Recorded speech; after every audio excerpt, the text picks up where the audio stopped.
I'm Carley and I'm here to talk to you today about retiring to Spain with a UK passport. So if you're here, you're probably already thinking about the non-lucrative visa and living your dream of moving to Spain and having your retirement here. I get hundreds of comments, questions and messages every single day with the main concerns that people have about retiring to Spain on the non-lucrative visa. So I'm going to help you with those today. If you've come from my social media platforms or maybe an email or my Facebook group, you've probably seen a message about which are the next steps to take on your journey. So wherever you are on that journey, by watching this video, you're going to learn exactly how to retire to Spain from the UK on the non-lucrative visa. And at the end of this video, you'll be in a position to decide if you want to book a call with me and just get started with your move to Spain. So if you don't know me already, I'm Carley. I've moved to Spain twice, both pre and post Brexit, doing it the second time post Brexit with my family, and going through that inspired me to help other people with that process. So these are the main concerns that I hear every single day through messages, emails, and comments on my social media. So people tell me that they're worried about getting it wrong and being rejected. The Spanish forms, which can be confusing, and they don't know what to put where, and rightly so. If you don't speak Spanish, it can be really tricky. Timing everything correctly. This is probably one of the biggest concerns that people tell me. Where to start, when to finish. Consulate specific requirements. There's 3 consulates in the UK. There's Edinburgh, Manchester and London, and they all want different things. They've all got different requirements. Obviously, there's a load of documents you need to get. Well, which ones are they? What needs to be apostilled and translated? What does apostilled even mean? And where do you get that done? And how much does it cost? So many questions. Tax is one of the biggest things because it can be easily misunderstood. Obviously, it's going to be different from whichever your country you're coming from, but particularly from the UK, you need to think about double taxation. If you're selling a property, you want to consider that timing based on capital gains tax. And equally, if you're doing a pension drawdown, that's also really relevant. So then what happens after you arrive in Spain? What do you need to do next? And of course, you're going to have tons of questions along the way, and you really don't want to be spending thousands of pounds just to get simple questions answered. So there's 4 different stages of moving to Spain. There's right now, before you apply, and gathering together all the paperwork and all the things that you need to demonstrate that you are eligible for the non-lucrative visa. That's probably the most work-intensive part of the entire process. Once you've done all that, which is probably going to take you between 2 and 3 months, then you're going to book your consulate appointment. You're going to go to the consulate, give them all your paperwork and your passport in most cases as well. They're going to hold that whilst you wait then for the answer. And that answer could take anywhere between 2 weeks and 3 to 4 months, maybe longer, depending on which consulate you're with, their workloads, the time of year, all that kind of stuff. Then you're going to get to Spain. Well, it's not over yet, because then you're going to need to make another appointment, go and have your fingerprints taken, and finally you get your TA card, your residency card. And then by that point, you're going to be thinking about renewal again. So this is the timeline, the process of things that you need to go through throughout the process of getting your NLV and moving to Spain. So timeline is probably one of the most key things to consider. So where does it end? So it ends with moving to Spain. Now, a lot of people that I speak to are really unclear on when they want to move to Spain. A lot of people will say within the next 12 to 18 months, within the next 2 to 3 years or 5 years, etc. And you know what? We were exactly the same. And what I have come to learn is that until you put your flag in the sand and you say, I'm going to be moving by X date, it simply will not happen. It will keep drifting. How do I know that? Because we did it too. We thought about moving to Spain for years. We came to Spain on holiday. We had a drink of cava, and then we, walking along the boardwalk hand in hand, thinking, wouldn't it be lovely to live here? And then you come back, you get back into everyday life, and it doesn't happen because you just get on with the things that you do day to day, and there's no real motivation to get it done. So until you say, right, I am going to move on X date, you can't work backwards, and it isn't going to happen. So that is the very first thing that you need to do, is make the decision about when you are going to move to Spain. And then everything else can fall into place. That's the most important part. Next, you need to confirm your financial eligibility. So that's going to be pulling together things like bank statements, pension statements. Perhaps if you're selling your house, you're going to need a completion statement and all the documentation that demonstrates that you have got enough money to support yourself when you move to Spain. And that possibly includes a dependent as well. Next, you're most likely going to need to get a private health insurance quote, unless you're of state pension age, and then you can apply for the S1. You'll also need to register your S1 with the Spanish authorities before you apply for your non-lucrative visa. If you're not eligible for the S1, then you're going to need a private health insurance quote. If you're looking for a broker who can cover you for what is required for the visa, then I can provide you with a great referral. You can also see the link below. Whatever stage you're at, I'd still get your private health insurance quote, even if you're not moving yet, because it will give you an idea about how much it's going to cost. It's probably one of the biggest upfront costs of the visa because you'll need to pay for 12 months upfront. If you've got pre-existing health conditions, obviously it could cost more. If you're older, it could cost more. The pricing very much depends on those various factors. So then documentation. So you're going to need to request your ACRO, which is your police certificate. That's got a validity of 6 months. You're going to need to request a medical letter, and that's going to have really specific wording on it. If you're married, you'll need a marriage certificate. And those 3 documents are all going to need to be apostilled and sworn translated. That's really important that you get those 2 processes done with those documents.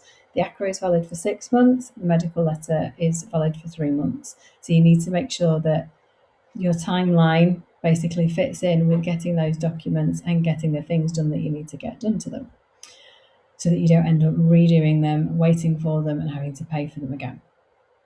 You're going to need to complete 3 Spanish visa forms. And then once you've done all that and you've got all that together, then you need to book your consulate appointment. So you're going to go to your consulate appointment, you're going to bring all that paperwork with you in the right order, all laid out nicely, together with copies of your passport and some passport photos. You're going to pay your visa fee, and then you're going to submit everything. You're going to hand over your passport in most cases, and then you're going to wait. The waiting is definitely the hardest part.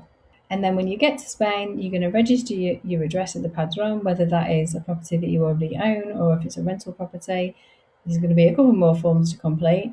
Then you're going to need to book an appointment, attend the appointment, which is your fingerprint appointment, get your fingerprints taken. And then once that's done, you'll have a little bit more of a wait, and then you'll get your TA card, which is your residency, then done for now. Before you know it, you're going to be coming up to renewal again. So you're going to need to track your time in Spain, because once you have spent more than 183 days of the calendar year, which is also the tax year in Spain, you'll be tax resident in Spain. You're going to need to renew your health insurance for your visa renewal, and then you can start your renewal 60 days before the expiry. So what could go wrong? Some people misjudge the timings in terms of the documents that I talked about. Some people are unable to fill out the Spanish forms. They might have the wrong documents. They might not have all the documents. Unfortunately, the consulates don't always give you all of the information that you need before the appointment. They do have checklists on the BLS website, but some of them are not fully up to date, or they might be missing some information, and you might not find that out until you've already submitted your paperwork. And the last thing that you want when you've already got a long wait ahead of you is for them to then come back and ask for more information, more documents. You want to get it right at the beginning. Some people assume that once you've been to the consulate, then that's it, it's all done, but obviously you've got another appointment to make in Spain when you get here. Some people are unable to prove the right kind of income in the right way. Some people have complex income, and you need to make sure that you verify and back up all of the income that is coming into your bank account. You need to demonstrate where it's coming from. There has to be a paper trail. Some of those documents need to be translated. Some of them need to be officially translated, sworn translated, and it might be that you need other supporting documentation, for example, to prove that you're no longer working, which is a specific requirement of the non-lucrative visa. And some people think they can just wing it. I would not recommend this with the Spanish authorities. All right, so how much is this all going to cost? There's lots of different costs associated with the non-lucrative visa. So I've written down some of them that are valid for a single applicant. So you've got a visa fee, which is around £500 per person. You've got your documents, so as I mentioned before, your police check, your marriage certificate if you're married, and a medical letter. So let's say in total, those documents, apostles and translations could come to around £700. Now, it might be less, it might be more. It very much depends on actually the finances that you're proving. as to how many documents you need to provide, which ones need to be translated, etc. So 700 is quite a large amount, but it might not cost you that much. That's just a broad outline. As I mentioned before, you're going to need private health insurance unless you're eligible for the S1, and that varies massively from 1,200 to 2,000 a year, depending on your age and the state of your health. Then there's going to be a few other little costs, such as your passport photos, printing, admin supplies, travel to the consulate, your TA card fee once you get to Spain. And I've also mentioned here a tax consultation. I mentioned tax briefly before, and I'd always say anybody who's moving to Spain really should speak to a cross-border tax advisor before you move, whilst you're doing your planning at that stage. And the reason I say this is because everybody's situation is different. You're probably unfamiliar with the tax regime here. You don't want to get it wrong. I do have a tax advisor that I work closely with, and they charge €230 for an initial 60-minute consultation. They'll be able to talk you through your specific scenario, and that'll help you to have clarity on what your situation is actually going to look like when you move to Spain. It'll also help you plan properly. So again, the link is below if you want to speak to them, or you can always send me a message and I can do you an email introduction. So as you can see, the estimated total before you've even got onto getting any help with this is between £4,300 and £6,000, and that doesn't include solicitor costs or anybody helping you if that's the route that you decided you want to take. So there are 3 different ways to apply for the non-lucrative visa. You can do it by yourself. Many people do that all the time. However, you're going to have a lot of stress along the way. You're going to be concerned of whether you're getting things right or not, and it's going to take you a while to get through all of the information that you need to get through. But of course, it's going to cost you very little to nothing. The second option is using a solicitor. Now, you don't have to use a solicitor for the non-lucrative visa. Some people feel more comfortable doing that. That's absolutely fine, but you don't have to. And obviously, that's the highest cost rate of the 3 options here. You've obviously got lower stress and admin, although you will still be doing a lot of the work yourself. A lot of the documents that we've talked about, you'll still need to get, and you'll still need to do the apostles. I recommend that you do your own translations because it costs less. A solicitor will most likely take a cut from that and charge you more. And equally, when you're working with solicitors, they'll work at their own pace, their own speed. So it isn't the fastest route. The third route is working with a relocation consultant like myself. So the cost is not free, obviously, but it's not as high as a solicitor. The admin and stress is low because I'm walking you through the process one step at a time, bit by bit, the whole way through. And we can go as fast as you like. And that's the beauty of it. So let's just go back to the things that you told me you were worried about. What I wanted to do when I was creating my NLV approved program was to answer all of these concerns that you've got, because I totally understand what it's like to be in that situation. And so that's what I did. So let me give you some examples of the clients that I've worked with so far. So first of all, there's Julie and Richard. They were really worried about the timing aspect of it. So they didn't know what to do or when to do it. They were putting their house on the market, and so they needed to put that in the timeline as well. But they were more worried about, they knew they needed loads of documents. They weren't really sure which ones. They didn't know what order to do them in because they knew that some of them expired as well. And then they didn't know what they needed to do with them after that. So they were really worried about getting from here to actually moving to Spain and just getting it right. They were worried about the tax timing, obviously with selling a house, and when to finish work so that they could time that all properly as well. So we came up with a clear plan for them from start to finish. With all of my clients, I always build a plan and a timeline so that they know exactly what to do, when to do it, and then we'll be working on that throughout the process. Of course, it can be adjusted if it needs to be, but basically what it means is that everybody knows what's happening, and when it's happening, there's a clear plan to work through. Secondly, Craig, who was applying from the Edinburgh consulate. So he was worried about lots of different things, didn't want to get it wrong, didn't want to get rejected. He wanted to make sure that everything was right first time. Craig is a super diligent individual, and he wanted to make sure that he had one-to-one support at every stage of the process. And so we did the same. We built his step-by-step timeline, his plan, and we worked through it bit by bit. We went through it in very thorough detail, and Craig submitted all of his paperwork at the Edinburgh consulate. He was worried about the Spanish forms. Well, he's had videos to work through them all, so he understands what to put where, what to write. And Craig had a lot of WhatsApp support. The support that I offer is via WhatsApp or email, or both.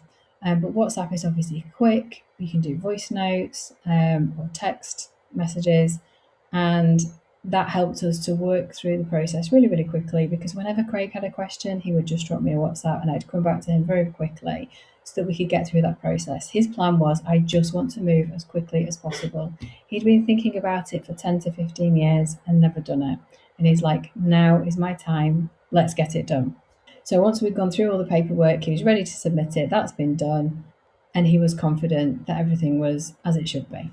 Finally, we've got Neil and Claire who submitted at the Manchester consulate. They were worried about the fact that all of the consulates are different, they've all got different requirements, and Manchester in particular can be a little bit slow.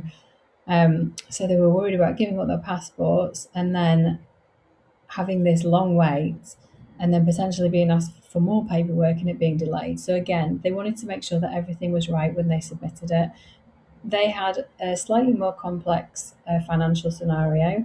So they'd sold a business, they'd sold a house, so we needed to provide proof of these things and their specific type of income that was coming into their account. So we spent time working through that and made sure that we interpreted it in a way that the consulate would understand, which is super important. They were worried about what was going to happen when they got to Spain and managing that process as well in terms of the TA and the fingerprints. Again, we had lots of WhatsApp contacts, making sure that everything was right and submitted in exactly the right way.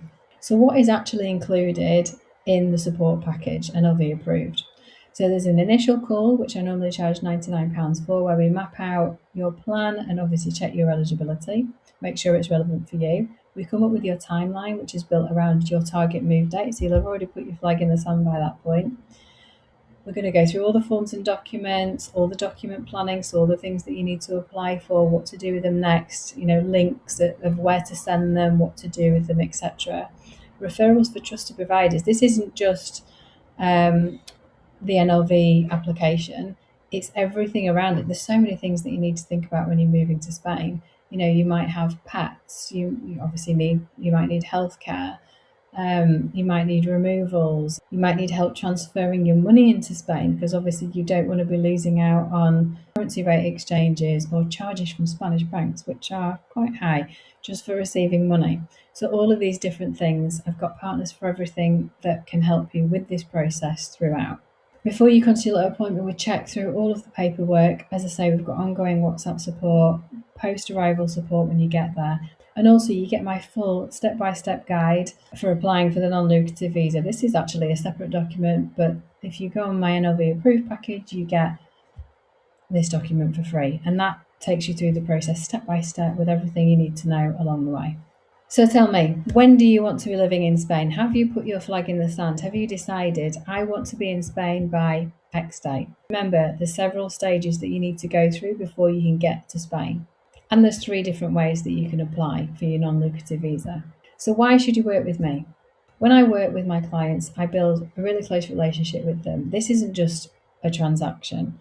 This is a process of changing your entire life from moving from the UK to Spain. It's not just a visa application. It's where you live, the area that you live in, the property that you live in. Friends and family may or may not be around you. It's changing your local shop. Shopping online, how do you do that? It's changing your Amazon package, getting your utilities sorted. There's so many different things to think about that's going to change your day-to-day life.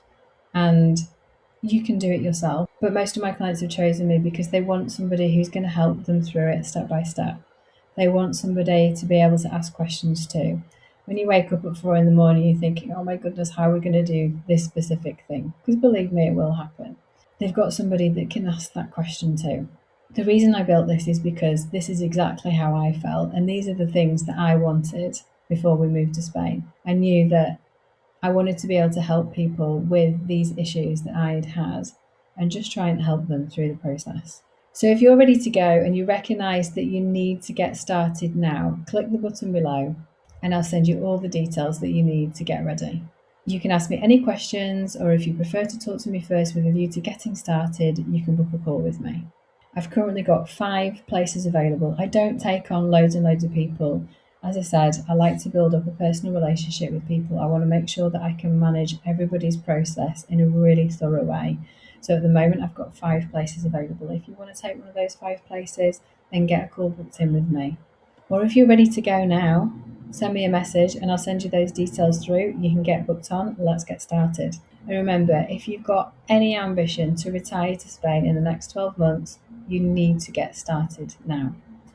Thank you so much for watching. I really look forward to talking with you and getting you to Spain.